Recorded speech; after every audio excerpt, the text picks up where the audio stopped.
Welcome to the Black Line Blueprint, the podcast that helps you take a smart, simple approach to fitness so you can perform your best in sport and in life. I'm Coach Frederick, and today we are diving into how to do a full body resistance training session for the busy person, or basically how to get training in when life is crazy and busy. All right. So oftentimes when life is really busy, we kind of let our own health slip. We got family obligations. It could be work. It can be school. It can be a ton of different things that take up our time. And then once we let our own health slip, we start to get low energy, mood swings. Our joints start to ache a little bit more. We feel a little bit stiffer. But the good news here is that you don't need to spend so much time in the gym to actually get results, to feel better, to get stronger, and to improve your performance. You only need a couple of hours, or even let's just say 3 to 4 hours a week. And that is enough, even when life is crazy, to get back on track and to start taking care of your health again. So I built out a framework that I use with a multitude of the clients that have really busy schedules, that travel a lot for work, that have families that they have to take care of, and that have school obligations. They have training obligations on top of trying to take care of their family as well. So with all of those different obligations, we still manage to see results in strength, endurance, how the body feels overall, just training a few times a week. So I'm going to give you that framework right here today. So it starts off with 2 days a week. You only need 2 days a week of consistent strength training or resistance training, let's call it that, to see results. If you can manage a third training session, that's fine, but 2 is plenty. And here's what it will actually look like. You'll train your full body throughout the session, like I said earlier.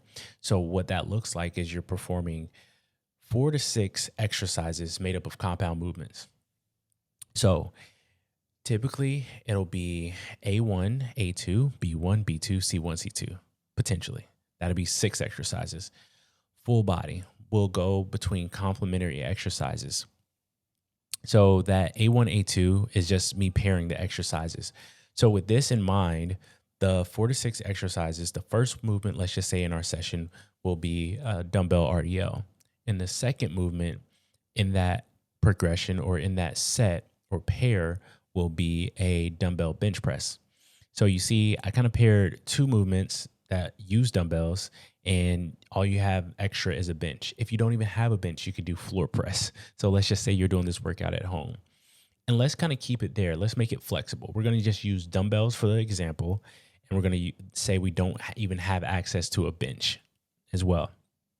So when you train this way, you have to make sure that you're resting appropriately in between those exercises. So typically we might go 1 minute to 2 minutes in between each exercise. So if we do our dumbbell RDLs, we're going to rest 1 minute, and then we'll go into our dumbbell floor press, and then we'll rest another minute and then go back up to A1. So pairing the exercises this way and resting in between allows us to recover enough in order to continue to push that weight, or at least keep the same intensity between each set that we do. So that way we can get the best training effect from it. If we don't rest appropriately, then we're not going to get the best training effect, especially if our focus is strength. The more deconditioned you are, so the longer it's been since you've actually worked out, the more rest you may need in order to keep that intensity high. As well as if the goal is strength improvements, you may need to rest a little bit longer as well. So that way you can actually push the weight. So now we did A1, A2, which is the dumbbell RDLs, and then superset it with, or paired with, I know some people don't like that term, to superset, or even understand that, but it's just pairing the exercises. And sometimes we can think superset as like we just go straight into the other exercise, like right into it without any rest. But in this instance, it's taking rest in between. B1, B2 will be, now we're doing a different movement pattern. We're going to do a squat movement pattern, and we're going to do a pull movement pattern. When we're pairing these exercises, we want to make sure that we're pairing exercises that are complementary to each other and they don't basically interfere with each other. So typically a bend and a push wouldn't interfere with each other. So you'll be able to recover in between doing each movement and keep the intensity high. A squat and a pull doesn't necessarily interfere with each other, depending on like how you're doing your squat and how you're doing your pulls as well. If you're holding your dumbbells off to the side and you're doing like, let's just say, just squats with feet inclined, so a cyclist squat with dumbbells off to the side, and then you're doing dumbbell rows as well, that can tax the grip a lot and make you weaker or less rested when you go into your dumbbell rows from your squats. So you just want to keep that in mind too. So in this instance, let's just say we use goblet squats. So we're going to do goblet squats, and then we're going to take a rest period, and then we're going to go into single arm, bent over dumbbell row from there. Now with all these cases, again, we only have dumbbells, we don't have a bench, and we're still able to we're able to do all these different movement patterns. And then let's just say C1, C2, now we're going to go into a lunge movement pattern and a core movement.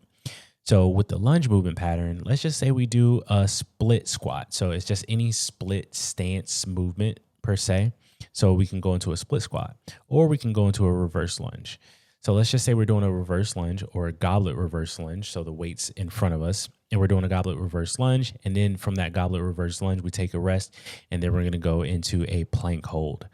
So we do that for 3 sets or so, right? Now you have your whole entire structure there. You've done 6 exercises. And by the time you finish that 6 exercises, depending on how many sets you've done, you more than likely have only spent about 30 minutes to do that. Usually it's about 45 minutes. So you've gotten in a full body resistance training session in 45 minutes, and that was 6 exercises. Now you can imagine if we cut it down to 4 exercises. So that was choosing the exercises, the number of exercises, and then the workout pairs. And then now when I mentioned the movements that we were doing, it's sticking to those 7 fundamental movement patterns that's going to make designing the workout that much easier for you. So the 7 fundamental movement patterns are a squat, a bend, a push, a pull, a core movement, a lunge movement, and then locomotion. So locomotion is just like walking, that movement pattern that we do, walking, running.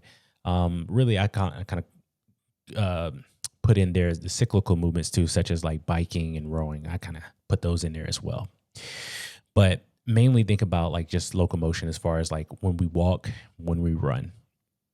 So that can also be carries. So if you're doing suitcase carries, farmer's carries, or farmer's walks, however you want to name it, those 7 fundamental movement patterns, and you can interchange those things from day to day and rearrange the order depending on what your priority actually is. But yeah, sticking to the 7 fundamental movement patterns, what's going to make it easy for you to design your workouts, your simple workouts based on that. And really, if we wanted to, we can take out that lunge pattern and we can take out the core movement. The reason why, and let's just move out that locomotion as well, because let's just say we're going to go for walks on our off days. And we take those away, and now we're left with a squat, a bend, a push, and a pull. Why? Because most of the time we're still getting a similar training effect from the squat movement pattern that we would kind of get in the lunge movement pattern, just with more stability. And then let's just say we take out the squat movement pattern and we interchange that with the lunge movement pattern, and we're still kind of training those same muscle groups in a similar fashion, but now with more instability. So we're targeting a little bit more stability with that movement than we would with the squat movement. So you can kind of interchange those two if you only wanted to do 4 exercises within that session. So if you did that, now you're left with 4 exercises that you perform within that session, and you probably got that done in about 20 minutes. Now you have about 10 more minutes, or maybe even if you decided that you wanted to do close to an hour, 20 minutes or so that you can do for conditioning work, so cardio or whatnot. Now this cardio session, again, if you're very busy, now let's just say the training is the only thing and your goal is longevity, then you really want to do something that's more sustainable, especially if it's throughout the week. So something that would be sustainable would be potentially doing an incline walk on the treadmill. It can be 20-minute bike at a sustainable pace throughout. kind of a conversational pace, maybe a little bit above that, but keeping that going. Or it can be a row, an extended row, depending on what movement or what cyclical movement that you can do that's sustainable for you. So if you can do something that's sustainable, and you can even do it around the world, but that's a little bit more complex and out of the framework of this video. But if you can keep it simple, and just do like an incline treadmill walk or stationary biking for an extended period of time that's sustainable for you, then that works. If you're experienced and running does not fatigue you that much, then you can do some light jogging if you decide to. But typically for most people, especially if you're just kind of getting back into it, jogging is going to be unsustainable for an extended period of time. We can also do intervals. And we can do the intervals at a sustainable pace too, right? It can be like 30 seconds on, 30 seconds off, but we're not doing high intensity intervals here. We're not doing unsustainable intervals. So let's just say you should be able to keep the same RPMs per interval, or the same amount of calories output, or the same amount of distance for each and every interval that you do. If you're able to keep it sustainable throughout, and you can say that your rate of perceived exertion, so how much fatigue you felt throughout each one, was the same throughout, then that lets you know that you kept it at a sustainable pace. Okay, so that's just something you want to keep in mind when it comes to doing your cardio or your conditioning mixed in with your resistance training in that same day. So now you're getting both things in that same session. And yes, you can still build strength by doing conditioning at the end of your session, but you just have to make sure that you do it appropriately. If you do too high of intensity of conditioning work, or you're doing some sort of threshold work, or you're doing things that are like, you feel like your muscles are blown up a lot or really bad, then that's going to really interfere with your strength production. So keeping it sustainable is the best way that you can go about doing your conditioning work that won't interfere with your strength work. Okay. So getting back on track here, the reps, how many reps are you going to do? So I typically keep it between 3 to 12 reps when I'm performing a full body resistance training program, or riding a full body resistance training program. So, and I'm going to put you into two buckets here.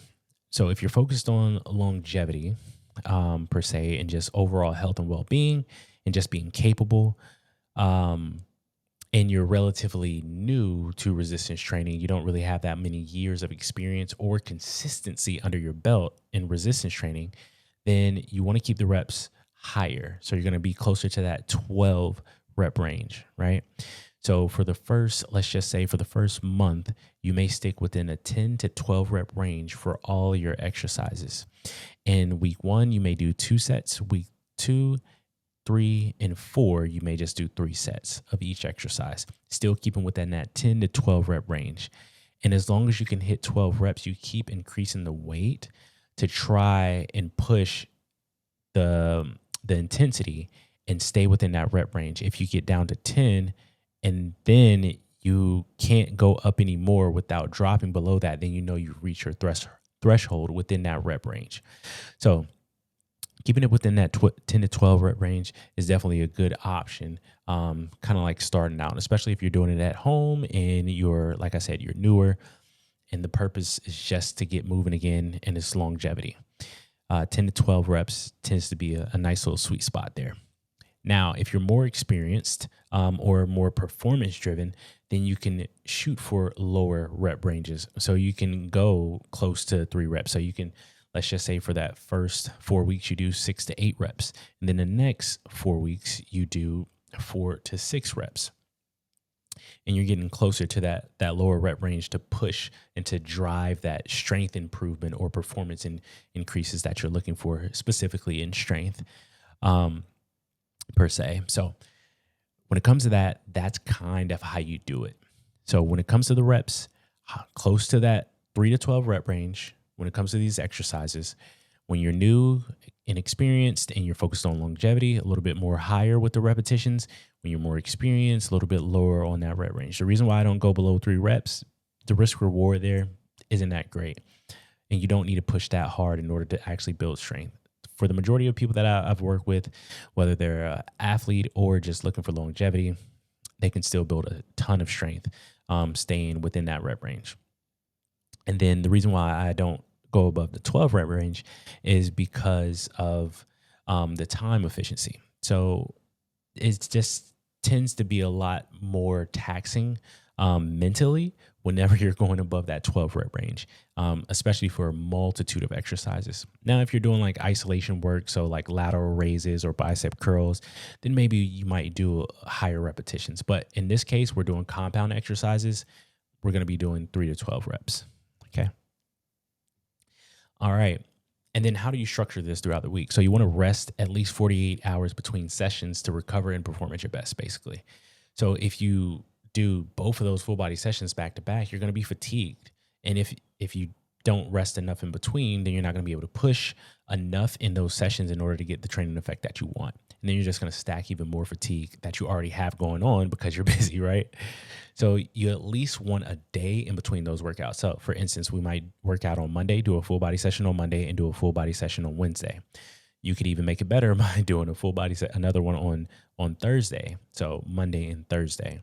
So now you have even more days in between to let your body adapt and then come back stronger. So now if you have 2 of those days, what do you do on both of those days? So let's just say for day 1, A1, A2 is a bend and a push. Then B1, B2 is a squat and a pull. Now we're doing 4 exercises, right? And then for day 2, A1, A2 is a squat and a pull. B1, B2 is the bend and a push. So we just rearrange the order of those exercises. Rearranging the order just changes up the priority. So we're fresher at the beginning of the session. So if we want to emphasize squats, then that's going to be our first exercise. If we want to emphasize bending movements, so like a deadlift or something like that, then that's going to be our first exercise. The same thing with at the beginning of the week. If day 1 is our freshest day, we want to make sure we put the thing that we're trying to emphasize at the beginning of that session. Okay. So that's just another way to think about it. So simply put, this framework here is how you get in a full body training session, full body resistance training session when you have a busy schedule. Okay. So let's go over it again and kind of give you some ways to kind of fill in those gaps. So if you feel like, or if you're asking yourself the question, where's the cardio and where's the conditioning? Well, to be honest with you, if the goal is longevity, then walking is plenty enough at this point in time while life is kind of hectic. And doing the resistance training is going to benefit you way more in maintaining your muscle mass and then also maintaining body composition. So keeping off fat mass, regulating your hormones a lot better than extended cardio sessions would. Extended cardio sessions will pretty much put you in a higher fatigue state, break down more muscle potentially if you're doing a lot of cardio without actually even doing any resistance training. And all of that just doesn't contribute to the goal of longevity. So resistance training is going to be more beneficial, and then adding in some type of walking than it would if you just did, I'm just going to do 60 minutes of stair master or 60 minutes of jogging or whatever it may be, or 30 minutes of each of those. Okay. So you can fill in the days with walking, or you can add in some type of biking outside. If you wanted to, like I said, you can add in cardio at the end of those sessions, of an incline treadmill walk or biking on a stationary bike at a sustainable pace, or even doing intervals, but sustained intervals. So you can add in the cardio at the end of the resistance training session for about maybe 15 to 30 minutes, depending on how much time you still have after you do your resistance training work. Okay. Now, if the goal is performance, and you already train your recreational hobby or your sport that has a lot of conditioning in it. So if it's sparring for fighters, then you're already actually doing your conditioning for your specific sport. Because if you wore a heart rate monitor, you would see that you're actually keeping a high heart rate and an output during those sparring sessions or the skill sessions or drill work or whatever it may be. You're keeping a high enough heart rate. Same thing if you're a recreational jiu-jitsu player.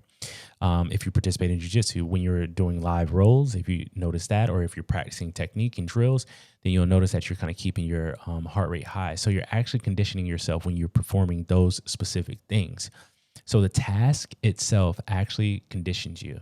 Now, if you wanted to add more into it, and if you don't really have that much experience doing conditioning work, then yeah, you might want to add a little bit in there. But at the same time, life is busy right now, so we're trying to make the priorities the priorities. And on the other end, if you're a recreational runner or recreational cyclist, that is your conditioning work, right? You're doing your sport specific thing. And a little hint on this sport specific stuff that the biggest thing is efficiency. So if you want to improve your endurance, the biggest thing there is how well you move with that specific movement. So movement economy. So if you're efficient with that movement, then you're going to be faster. The way to get more efficient in that movement is to get stronger, and then also to perform that movement more often under a low fatigue state.